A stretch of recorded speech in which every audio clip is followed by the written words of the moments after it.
Hey guys, it's me, it's Queen Haru, and I'm coming to you with another exciting edition of Ask An Aquarius. Okay, so today is June 28th of 2019, and it is a full moon, which is one of my favorite, it is my favorite day of the month because it means that magic is afoot and the energy in the world is always at its height. So I figured today was a good day to talk about energy. Somebody asked me a question a week or two ago about cord cutting. And I said that I would do a video on it.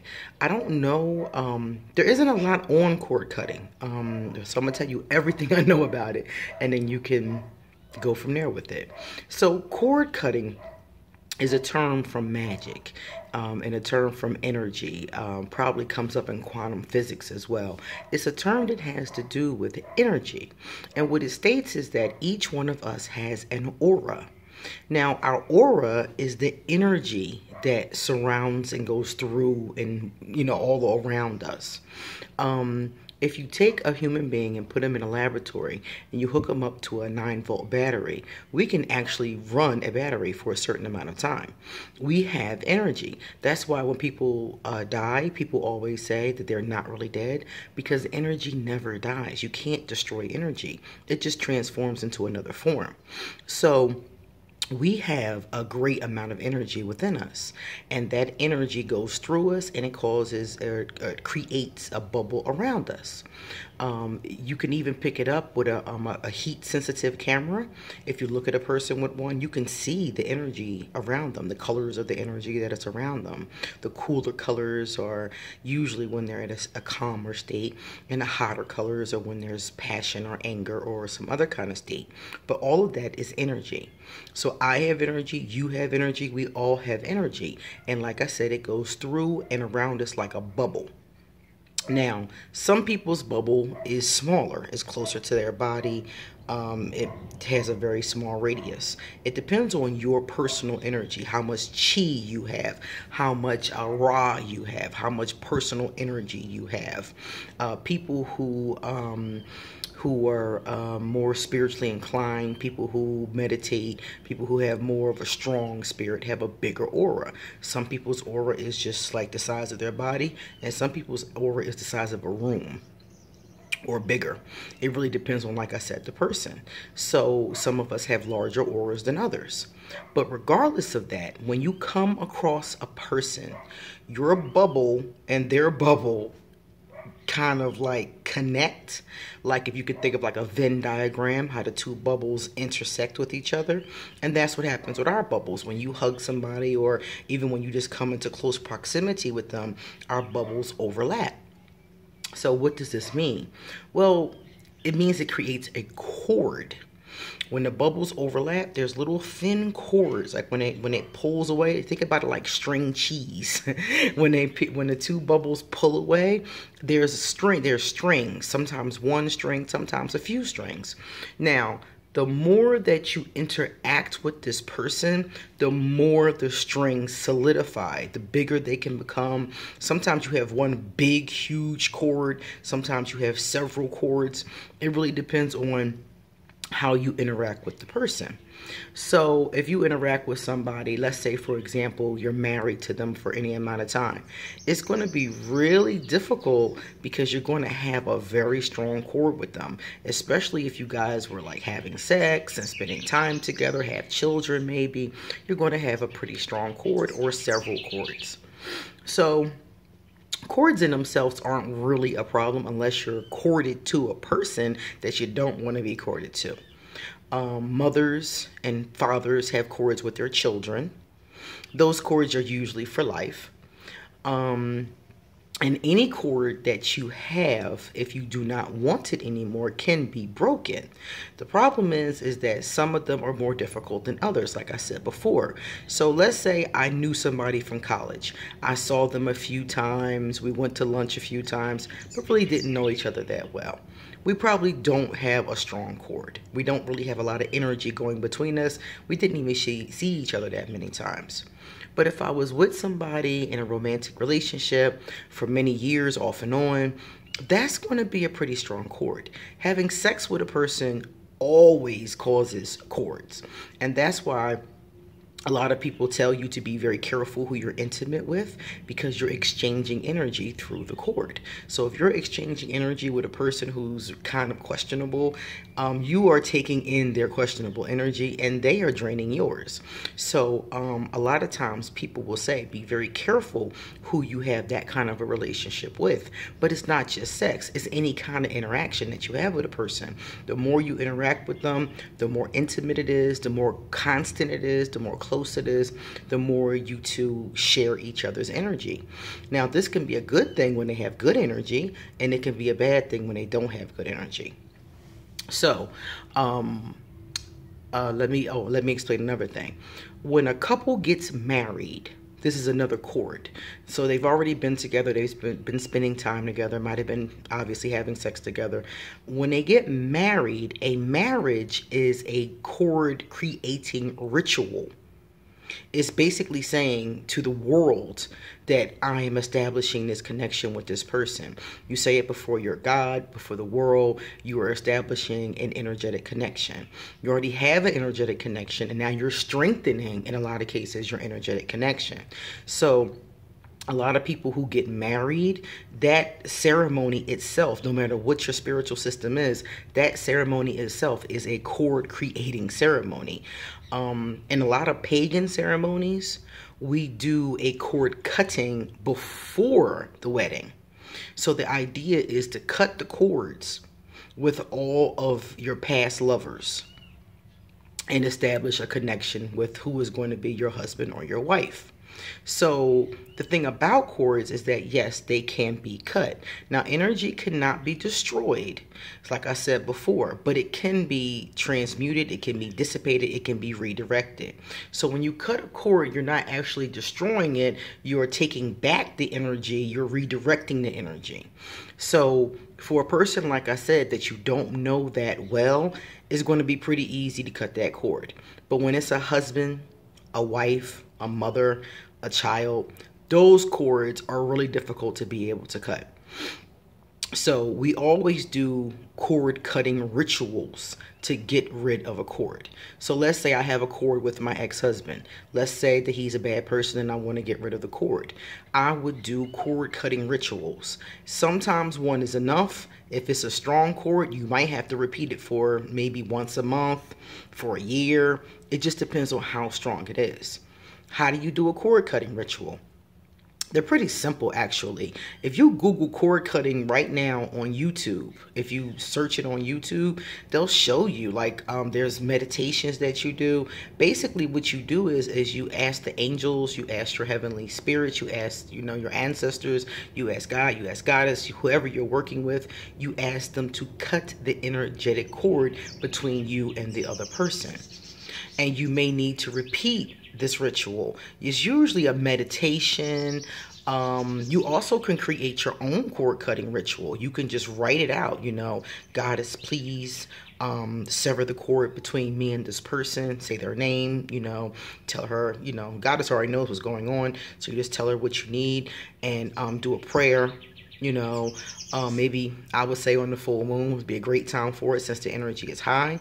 Another good time is during the dark of the moon. This is when the moon is waning, when it's getting smaller. That's for things you want to go away. So that would be another good time to do a ritual like that. And basically, you just ask them to cut the cords. Another thing that you do when you want a cord to be cut is stop being in contact with the person. Your physical contact with them, your emotional contact with them, your intellectual contact with them strengthens and maintains the cord. So if you don't want a cord with them anymore, it will behoove you not to spend time with them. So those are the ways that you deal with a cord.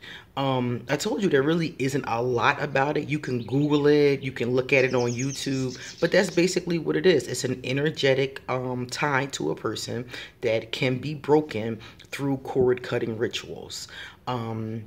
The ones I've seen and done have been Archangel Michael meditations.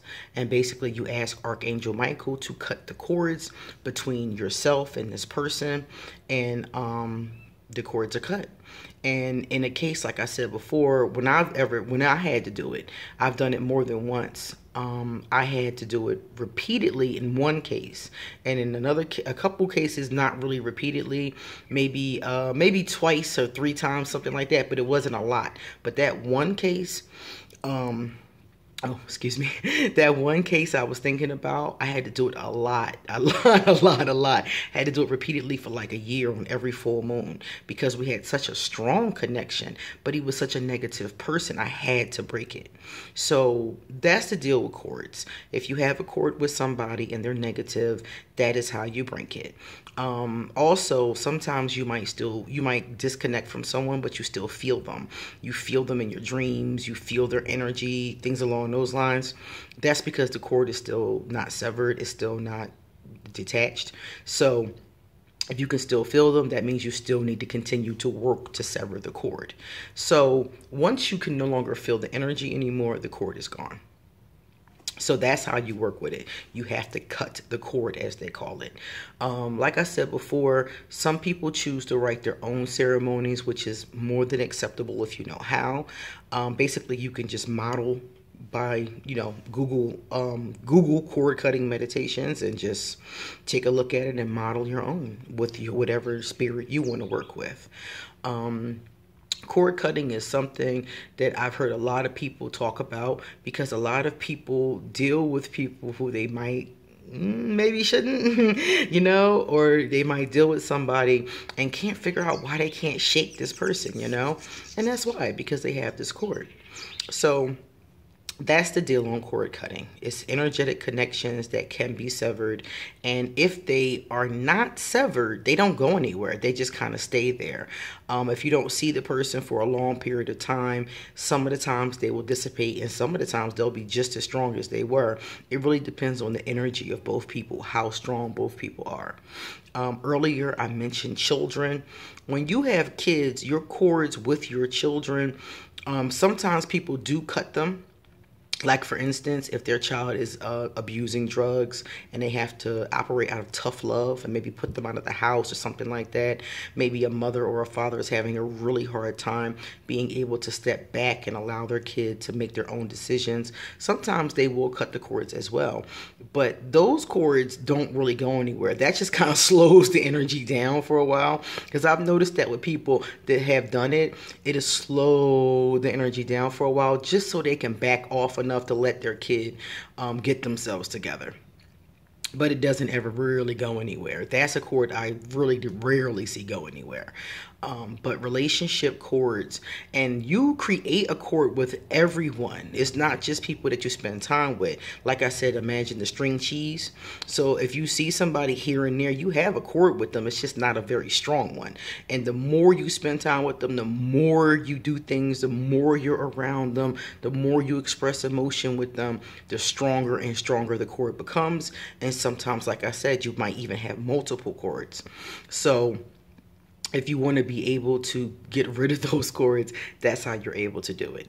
It's usually not a big deal with people who you don't spend time with. You'll have a cord, but it's really not that big of a deal because it's not that strong of a cord. So that's why you have to be really careful about the company that you keep, romantically and non-romantically, because they're taking in your energy and you're taking in theirs. So if their energy really sucks, it's not energy that you want, Somebody said to me once today, a woman, she was dealing with a guy who was a street pharmacist. Those of you who know the lingo know exactly what that means. And he was just a very negative person and I thought a very dangerous person. And she was dealing with him and she kept wondering how come things in her life were going wrong. And, she felt like her energy was off kilter and things like that. And I was like, look at who you're sleeping with. Like, that's a big deal. Who you're sleeping with is a big deal. And she never really quite felt right while she was in this relationship with this guy, and ended up walking away from it. And she's one of the people that came to me first asking me about cords because she could still feel his energy kind of tugging at her energetically. And we talked about it and I told her how to cut her cords. So she did a few cord cutting meditations, and after a while, she said she felt the energy dissipate. So I have come across it in those types of situations before. So you can get rid of the cord, you can be free of the cord, but it just depends on how strong it is. And if it is a really strong cord, don't give up on it. Just keep on cutting at it. Just keep cutting at it, because eventually it's going to pop. Now, I'm going to tell you, when I talked about the marriage earlier, I told you that some people do a cord cutting ceremony before their marriage. And the one that I saw that I really did like, the two people took a rope, and they tied the rope around both of their hands, like it was like, you know, interwoven between both of their hands, and they both had a knife, and they said, Goddess, please sever the cords with any other lovers that I've had before this person, so that our union may be blessed and our energy may be just between each other, something along those lines.